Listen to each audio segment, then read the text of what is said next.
Perfect, great. Thank you, Rod, and Jens has already left for the day. No. Thanks, Rod and Jens, for having me and everyone at Seattle Science Foundation. I first met these guys really during COVID. And as many of you may or may not know, they just exploded with their use of social media and online education. And I think the theme for my talk you'll hear is an old guy like me can still learn new stuff. And so during COVID, I learned so much through the Seattle Science Foundation and their courses, so I'm indebted to them. And whenever I occasionally get invited, I am always coming here.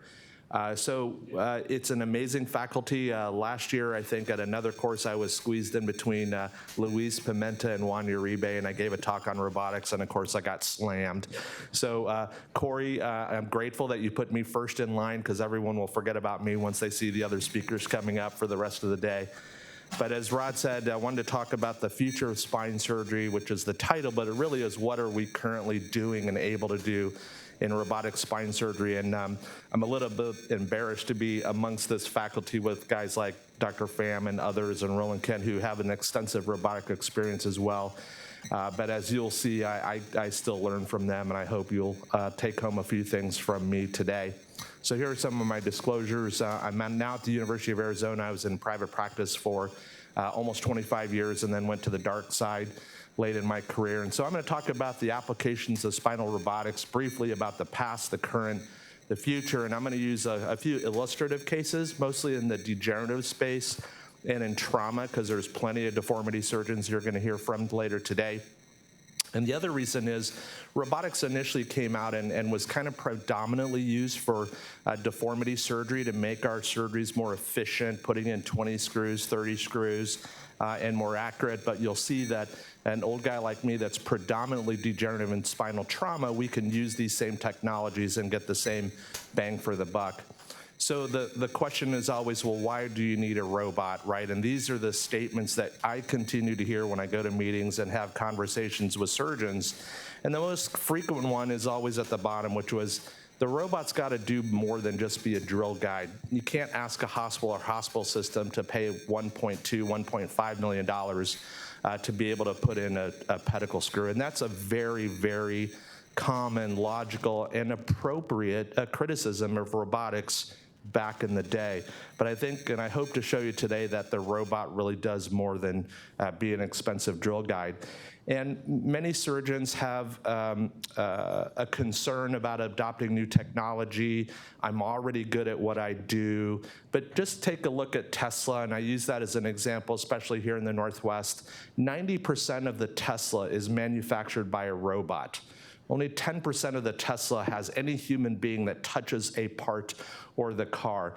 But many of you maybe in this room trust that technology, use that technology every day, even to the extent of using, autopilot. So who am I? Well, I'm now an academic neurosurgeon. As Rod or Jens met, part of the reason I think I come to this is I'm passionate about new technology.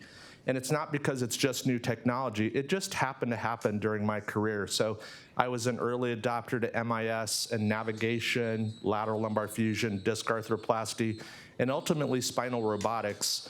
How many of you use, the surgeons in the room, how many of you use navigation routinely for instrumented fusions? Yeah, so not everyone, right? And I think nationally, if you talk to industry partners, probably only 30 to 40% of spine surgeons use navigation on a routine basis. And I'm not criticizing them, but that's a technology that's been around for more than 20 years, and the adoption rate is still not above 50% or 75%. And that's fine. So not here to tell you that everyone needs to be a robotic surgeon or a navigated surgeon, but I certainly have become passionate and an early adopter because I think it makes me a better surgeon. And even at my end of at this stage in my career, I want to be a better surgeon next year. I want to be a better surgeon this year than I was last year. So my robotics experience, 2018, we started a Mazor program. 2019, the Stealth Edition, which is their navigation platform, got embedded into the robot. So it's not a navigation-based robot, but it's a robot fully functional and then added the navigation. The following year, they developed a new Midas for the robot, which reduced our problem that we have in spine surgery with skiving. You can skive with open surgery, fluoro-based navigation, but it helped with that. And the biggest advancement was a year ago, 2023, where the 5.1 technology came out. And those were the three major facets of 5.1, which was now we have the ability to do a computer-planned facet decortication and then subsequently fuse the facet joint using the robot. So again, an application where it's not just putting in a pedicle screw. We also then, with that technology, can use the navigated Midas in a stealth sort of fashion to be able to accurately remove bone using the robot as the navigation unit. And then they were able to incorporate the unit, predictive modeling, patient-specifically planned and manufactured rods, and that entire technology sort of came together with the stealth and with the robot with this most recent advancement a year ago. So in the past, when the robots first came about, and robots have been around in spine since 2004, but really just kind of coming into its toddlership or infancy in the last 5 years, we were just using it to plan placing pedicle screws. And this is a video of me sitting in the comfort of my office planning an L4-5 pedicle screw instrumented case weeks in advance of the surgery. And off of a preoperative CT scan, I can plan my pedicle screw entry site.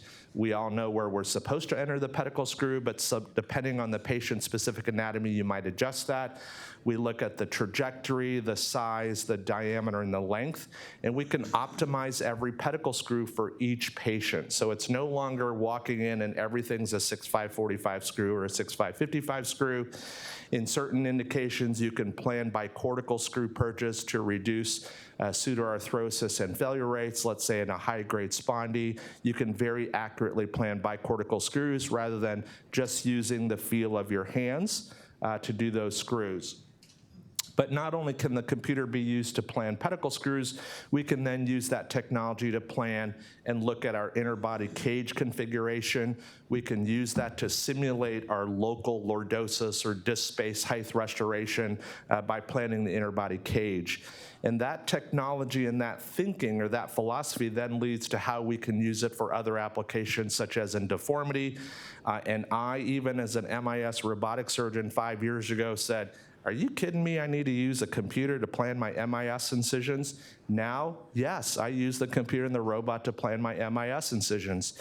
So I plan my ideal pedicle screw trajectories, and because I'm a big fan of MIS, now I can plan my MIS incisions to be perfectly matched with my pedicle screw trajectories, so I don't have to fight the skin incision, I don't have any problems with wound healing. And so, yeah, 5 years later, I'm using the robot to plan my MIS skin incisions. Well, the current technology, which some of you may or may not know, also allows us to use the UNID technology and platform. So taking scoliosis x-rays preoperatively, sending those x-rays to a biomechanical engineer. That biomechanical engineer uses all of the data from the ISSG and applies 2 or 3 different algorithms to plan correction of spinal deformity. It can be adult degenerative scoliosis, it can be juvenile scoliosis, it can be 1 and 2 level degenerative spinal disease. But that biomechanical engineer plans that case in consultation with me. We can then plan and manufacture a patient-specific rod that's designed for the spinal deformity correction all before the surgery. When we come to the operating room, this unit technology is already uploaded into the Mazor robotic system, and now we use the robot to plan the screws in a super efficient way to match the screws to fit the rod. So as spinal surgeons, we usually go in and we worry about the screws, and then we figure out the rod at the end. Sometimes that's the most disabling part of the course, as you really want to finish, and then you spend another hour or 2 dropping in a long rod. But now with this technology, we can do this in a much more efficient fashion, improve the deformity correction to a plan based on ISSG parameters, reduce adjacent segment disease, PJK, and hopefully reduce revisions. So the newest application sort of was published by Chris Good and multiple colleagues. I'm surprised Dr. Pham wasn't on here. And that is using the robot guidance and stereo and navigation to do facet decortication, so bone removal, and then followed up with facet fusion. And so that sort of opened this window of us using the robot to plan and execute bone resection, right? That's the thing that we really, I know I personally have been waiting for since I started robotics, was not just to put it in the screw, but to be able to do the bone resection. This is a really nice paper that describes sort of the technique of the bone resection for the facet fusion. So I did want to show this sort of glitzy video, and I apologize it's got, you know, industry sponsor on it, but they're here anyway. But this shows you clearly how the facet decortication works. So it's a specially designed 7.5 millimeter bit. Looks like an acorn bit for the neurosurgeons if you do craniotomies. And we can drill a depth to 10 to 20 millimeters. And we can do this all preoperatively. So a preoperative CT scan or an intraoperative O-arm spin. We can plan not only the pedicle screws, but we can plan the decortication and the facet fusion. So taking that MIS philosophy, the robotic philosophy, to that next level. Once that's all planned on the robot or on my laptop at home, we come into the operating room, send the robotic arm to the facet decortication location that's been planned. In a true MIS technique, a small stab incision through the skin and fascia. We drop down the dilator and the drill, and we can see all that on the navigation and confirm. We drill a small hole in the facet, take that drill bit out. This drill bit was designed so it doesn't push bone forward. It kind of sucks the bone out posteriorly through the cannula. You can see drilling the hole.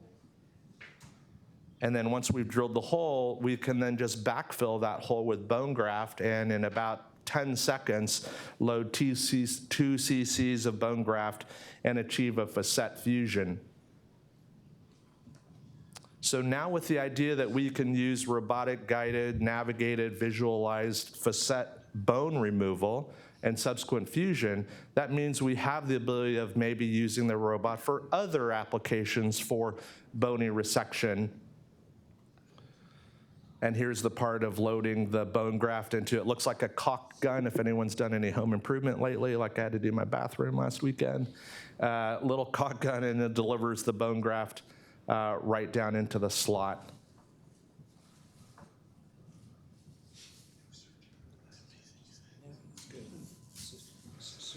So now we actually can use the robot to do the bony decompression. And again, something we've been waiting for years. So again, taking on the, continuing the philosophy of MIS, robotic guided, navigated, we can do the facetectomy with the robot, planned on the computer ahead of time. Patient specific. We can do the ipsilateral laminectomy. We can do the contralateral laminectomy and bone resection, all with the robot. And so if you look at the spine model, that's the bone we typically resect for a TLIF, which is my powerhouse lumbar fusion technique. And the TLIF, we all have to take off most of the facet. You can use an osteotome, you can use a drill, you can use a burr, you can use a pituitary, a Kerrison ronger if you're doing open, or we can do it robotic guided.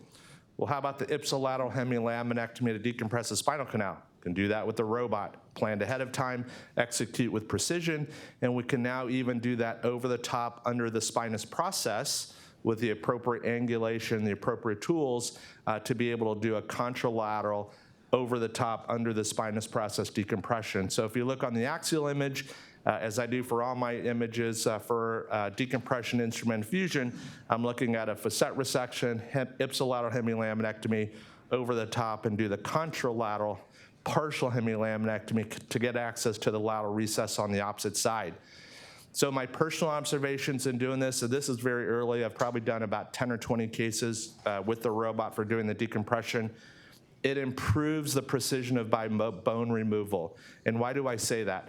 I think I'm pretty good at doing a decompression. We would all say we're all pretty good, but I can be better. So I can use the robot with 1 millimeter accuracy with navigation robotics. I can be precise in my bony resection to 1 millimeter rather than just kind of eyeballing it. It improves the surgeon ergonomics. I don't know about you all, but by the time my career, my hands are tired in the evening. So with the bony decompression with a robot, I hardly ever use the Kerrison punch anymore. for a TLIF and a fusion. I'm minimizing my use of a kerrison. Certainly reduces surgeon and hand fatigue.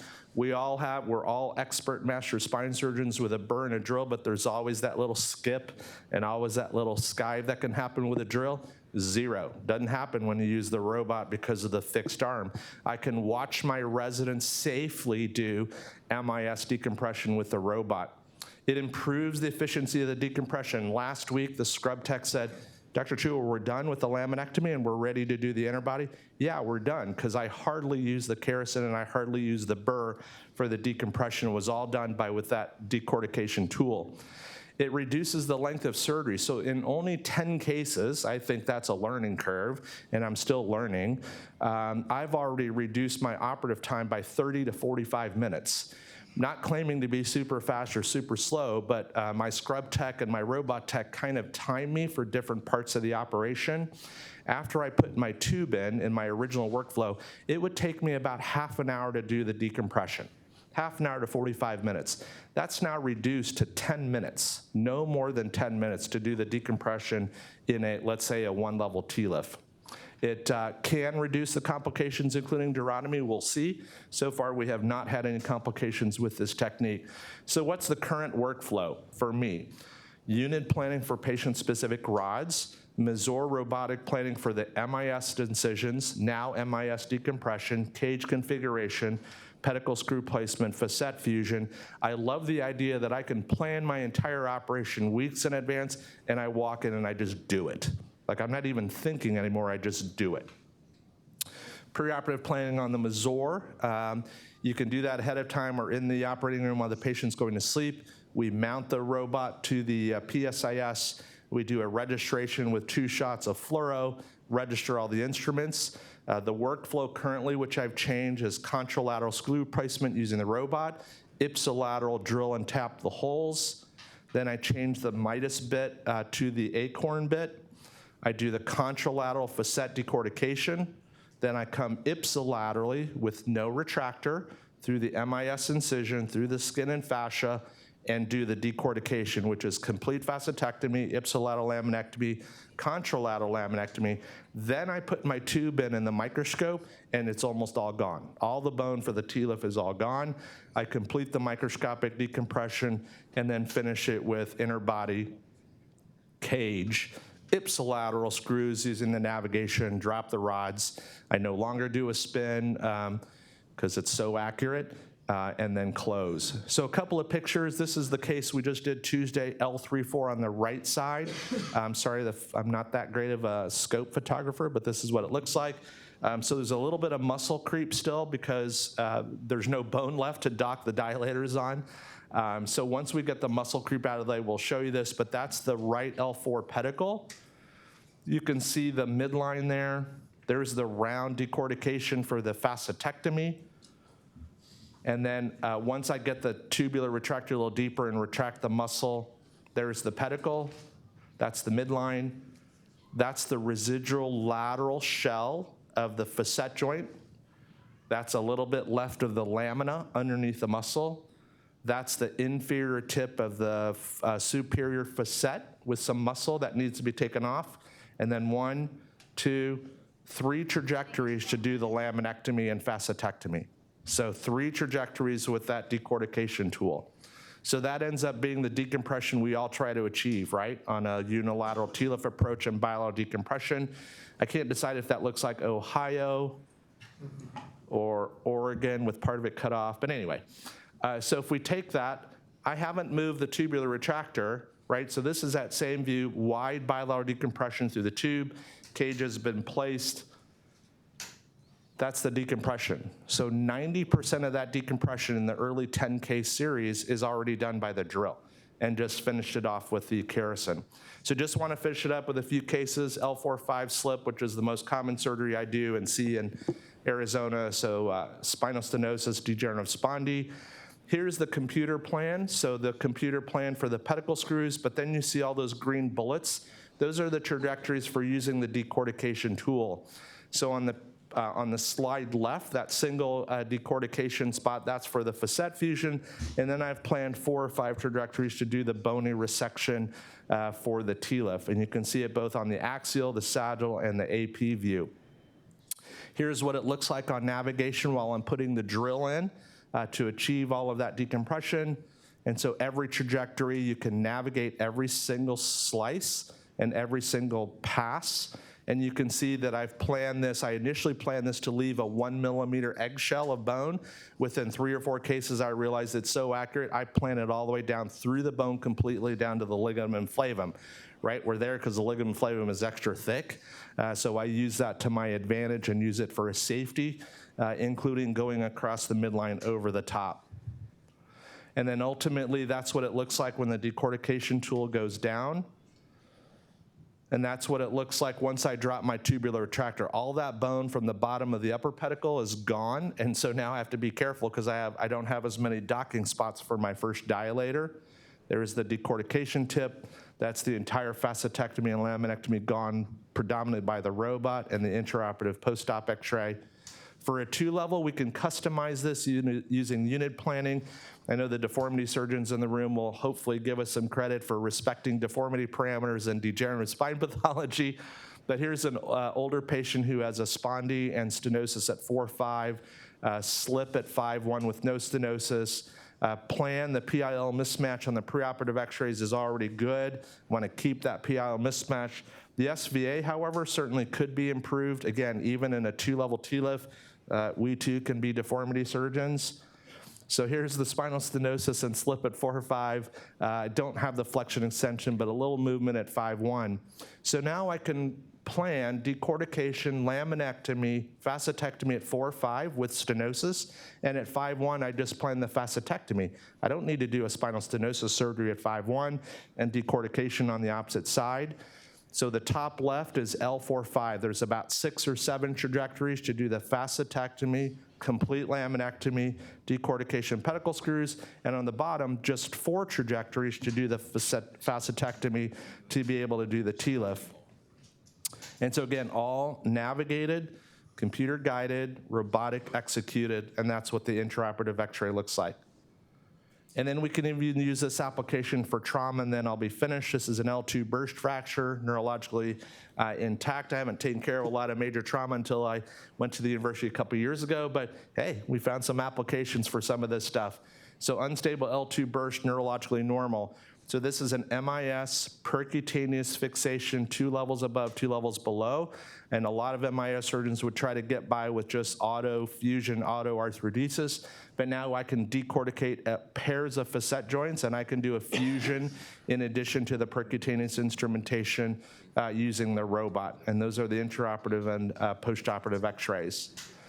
So the conclusion is the robotics, future of robotics really is current, right? We have the technology to do the amazing things that we've not been able to do, including the decompression, laminectomy, facetectomy, and fusion. It's no longer just an expensive drill guide, and I will pull the trigger and get my Tesla this year because I'm just fascinated with how the robot can build a Tesla. Thank you.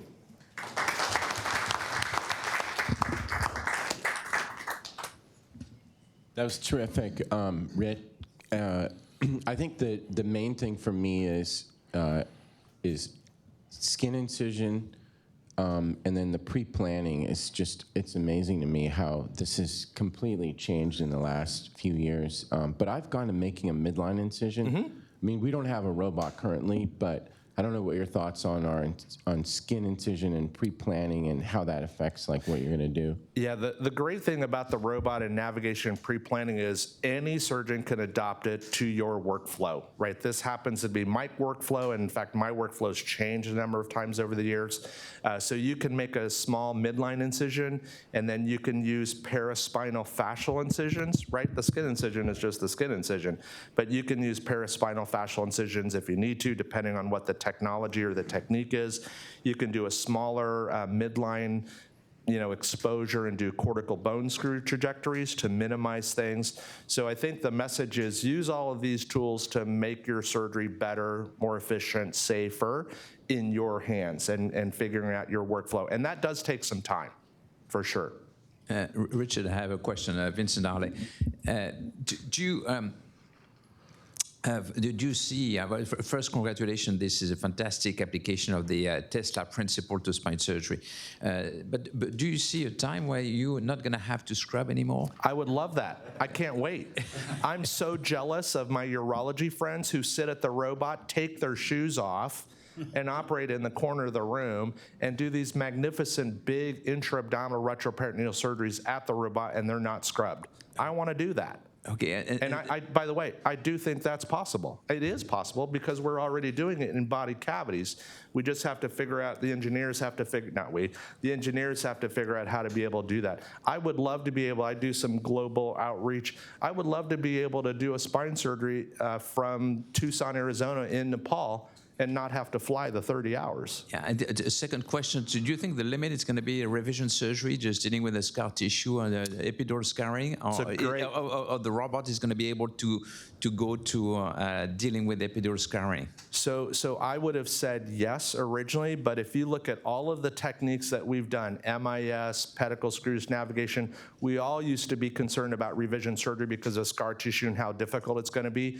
But with the precision and the safety of how these devices are engineered, if it's a good plan and you keep in mind that margin of safety, I don't think revision surgeries are going to be any different.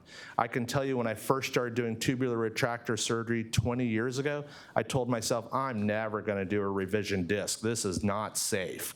And then you realize it's just a tubular retractor. Once you get in the tube, it's the same operation. And in this case, it's the same operation. You're just using different tools. Thank you. When you're doing a laminectomy, We need a microphone. We need a microphone. Hang on. Microphone. Hold your thought. Microphone. Nobody can hear you online. Tell us who you are. Sergio Mendoza, I'm from North Carolina. Welcome. Thank you. So my question is, during the TLIF, how many times do you bring in the fluoroscopy? In what parts of the surgery are you using the fluoro? Oh, great question. So I only use the fluoro for verifying my pedicle screws. Well, first I use the fluoro to register the robot. I use the fluoro to verify my pedicle screws. So after all 4 pedicle screws are placed with the robot navigation, no fluoro, because I have residents, I'll take an AP and lateral fluoro shot, so 2 shots. For the inner body, I just use the fluoro to put my tube in. Once I put my tube in, I use a couple of shots to do the inner body part. So I'm not quite in the workflow to use navigation for the inner body part. So I'll take intermittent shots with a fluoro doing my inner body. Probably mostly for resident education, so they understand the trajectory, complete disc space prep, not going too far the lateral side, not going too far anteriorly. But I'm sure there are some robotic surgeons, I know there are navigator robotic surgeons here that will say, I don't use the fluoro at all for the TLIF. I'm just not there yet. I will. So good to have you here. Thank you, Richard. Always enjoy being on faculty with you. I'll take the role of the dinosaur again, but not as a doubting role, just a fundamental role. So you have morphed from a very successful go-to private practice surgeon to an academic surgeon. You do outreach surgery around the world. This is very cool to see. How do we teach spine surgery now? Are we there where we'll just totally rely on tech as our way to navigate through the spine? I don't use a sextant anymore. I use my iPhone. But so do we teach just this now, or do you still go for the gold standard as a reference foundation of open surgery, tactile, direct visualization, screw placement, et cetera? Right, great question, and we always need to think about this because it's important. Fortunately, I'm in an institution where we have maximally invasive open spine surgeons and minimally invasive surgeons, so I think our residents and fellows get a very, very broad training. Now, if Rick Chua set up his own training program, yeah, they're not going to know how to do open spine surgery, and I acknowledge that. But I was an open dinosaur surgeon as well, and I adopted these techniques over time. So I think our institutions are still multifaceted and still have a variety of exposures, and we still have problems. The robot doesn't register, and we've got to do something else, or navigation goes down. So I think that's the important thing, is to know how to troubleshoot when the technology doesn't work. The good news is, I think, again, with a broad experience during a spine surgery program, you get all of that.